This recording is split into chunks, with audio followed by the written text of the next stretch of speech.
colours live a remarkable life of their own after they have been applied to the canvas. Edvard Munch. Hello and welcome. I'm pleased to be doing a guest slot for the Life Documented project. The prompt is to build a collage page from a photograph or an image, perhaps an image from a magazine. I'll be using this photograph that I took some time ago, but I had changed the colours digitally. So we'll be building a collage page using our scraps, be it painted papers, fabrics, found items, and even old book pages. And we'll add found words to our page. Those could come from book pages, magazine pages, flyers, anything of that sort. So I'm just showing you a few materials that I might be using. The photograph or image will become the focal point of the page.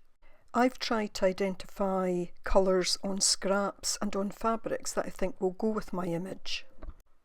So I've pulled out a few scraps and washi tapes and the likes that I think will go with my image. I'll leave you now with some quiet music and I'll pop back in towards the end.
Winter and summer alike, the beauty of the vast garden, I breathed deeply. I hope you enjoyed watching me create my page, and I hope you enjoy creating your page. Thanks so much for watching. Bye for now.